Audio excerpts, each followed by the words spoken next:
Thank you. Good afternoon, everyone. I'm Rana, and it's a real pleasure to be here today. As Sam mentioned, I am co-founder and CEO of Affectiva. My own background is in AI, machine learning, computer vision, and I'm excited to share with you what we've been doing over the past few years, commercializing this research capability. What if our cars knew we were getting angry and could respond and adjust accordingly? What if our virtual assistants understood that we were frustrated and responded appropriately? It could be with empathy. They could justify, right? They could modify their search parameters to acknowledge that they did something wrong. So we believe that the merger of emotional intelligence and cognitive intelligence in technology is inevitable. And there's kind of two sides to this coin, if you think about it.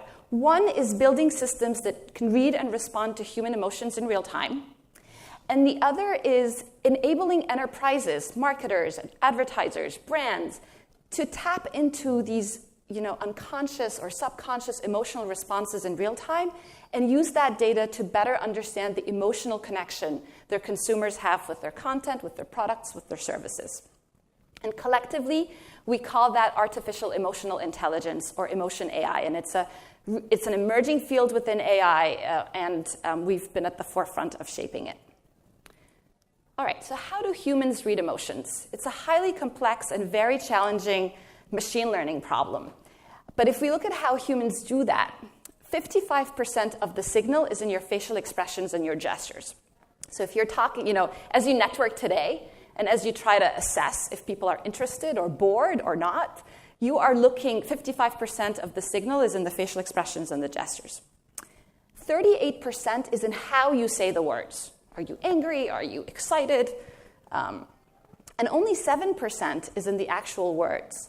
And so Affectiva takes a multimodal approach where we focus on reading facial expressions, tone of voice, and combining that to really understand the emotional state of consumers. And the best way to demonstrate this is to attempt a live demo. Jason. All right. So the idea here is, and this app is actually available. Did we switch to it? Yeah, awesome. This app is available in the App Store and Google Play. Okay. All right. So first of all, show me your poker face. So nice poker face. So the first thing it does is it identifies the gender. So it identified you as male. And it starts tracking your facial expressions. So let's see if we can test the machine. So if you do an eyebrow raise fires up. You look surprised. Oh, that's a tough one. You're smiling now, so the joy bar goes up. Brow furrow, like if you're confused. Yeah, you're pretty good at this. Nose wrinkle, like disgust. There you go. And then lip suck is the Kardashian duck face. On Instagram. You need to practice that one. And then we map all these different expressions and emotions to a dominant emoji. Oh, cool. So try sticking your tongue out. There you go. All right. Great, thank you. Thanks, Jason. All right. Can we switch back to the slides? So far we can read about 20 different facial expressions, 8 emotional states. We can do gender, age, ethnicity. We can look at attention. We can look at how positive or negative the emotion is. And so the question becomes, how do you train a machine to read these different emotions? And we use deep learning. I'm sure you've heard that in the AI world. And it's the idea of building neural networks that operate kind of the same way the human brain does. And it learns through examples. So we've collected a ton of data that I'll talk about in a bit. And we feed the neural network tens of thousands of examples of people smiling and tens of thousands of examples of people smirking and brow furrowing and looking happy and surprised. And the algorithm learns what are the discriminative features of these emotions. So it picks all these different features off of the face. And then it learns the association between these features and the emotions. And the end result, you can think about how you can apply this in many domains and applications. It is not 100% foolproof, so we are continuously improving the accuracy of this.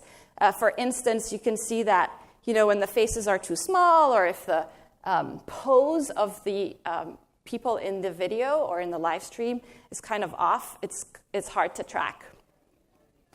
And this is all very dependent on the data you use for training. So for instance, we include a wide range of age groups in our data set to make sure that it can track the, the young girls in this video.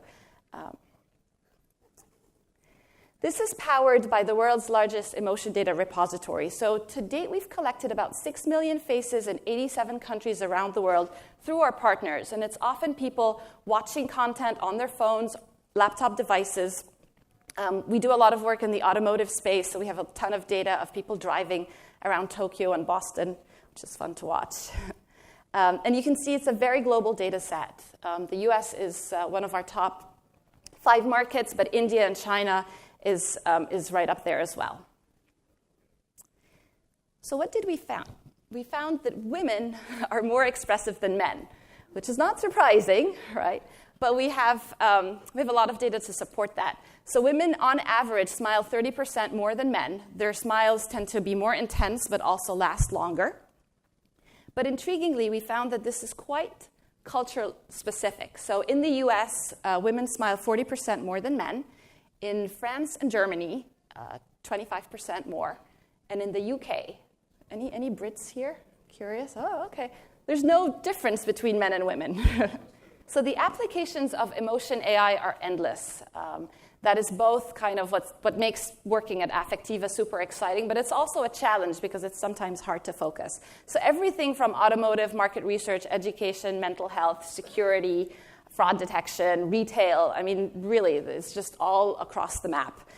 We envision that one day, someday in the next 5 years, our devices are going to be emotion aware, and we won't even remember what it was like when they weren't. Like how our devices are touch aware now, or even becoming very conversational. And it is just going to be the de facto way we interact with our devices and technologies. But one of the first and primary markets that there's a really good product market fit in terms of the technology is in media and advertising research.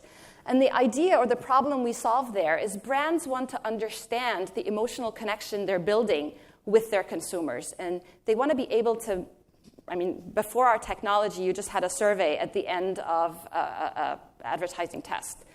And that gets at the cognitive part of the experience, but it really is very hard to articulate in an unfiltered way the true emotional response you have to that ad.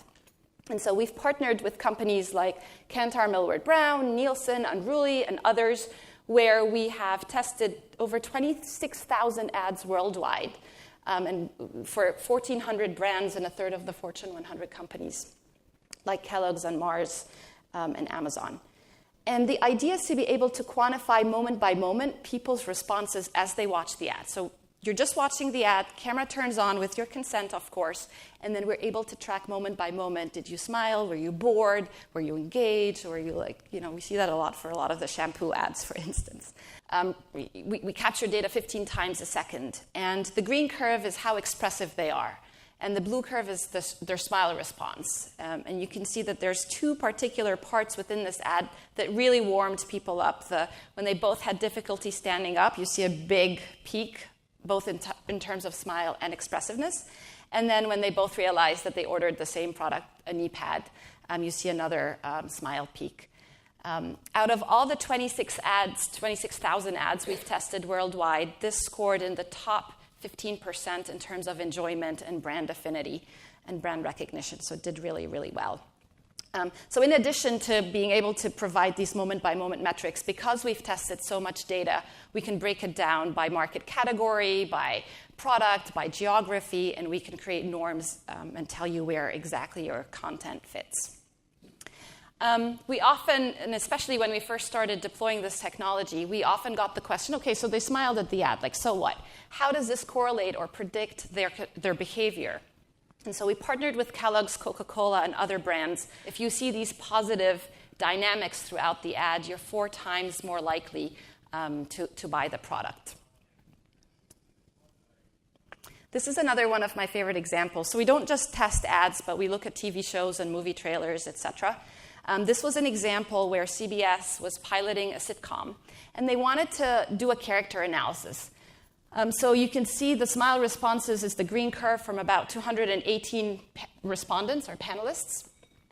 And every time two particular characters showed on screen, they were just not funny. It's the two characters, the man and the woman, that are always on the bottom. And so CBS decided to swap them out, which was not good for, but this is the kind of questions that this data can answer. And it brings a type of objectivity that's not possible, just from a self-report. Now, this is all kind of offline analytics, right? They watch the ad, and then offline you take the insights and you use the data to drive media spend, or maybe you cut the ad shorter, or you change the storyline a bit. When we test animatics, that's the case. But the kind of what do you call it? Like the aspirational goal is that this becomes interactive media. And we've had a number of partners use this in experiential marketing, everything from driving, LED displays at concerts to optimizing the perfect Bentley car for you based on how you respond to different video vignettes. But you can project this beyond media and advertising to education and gaming. Education is one of the areas I'm really passionate about. So what if a learning app could adapt in real time to the emotional engagement of the student, just the way an awesome teacher would? And you could expand that to not just include an app on your mobile device, but maybe it's a social robot that the kid engages with.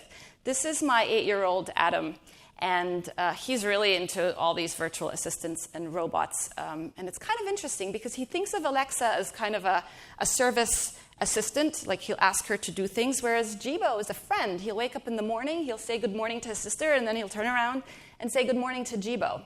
And so that kind of relationship is very intriguing, and I think it could be used to engage him in ways that's not possible today in terms of inspiring him to learn, to, do interesting things as opposed to just play video games. And then more broadly, there's an opportunity here to drive, emotions are contagious, and so we are building a new product that is about bringing more happiness to the world.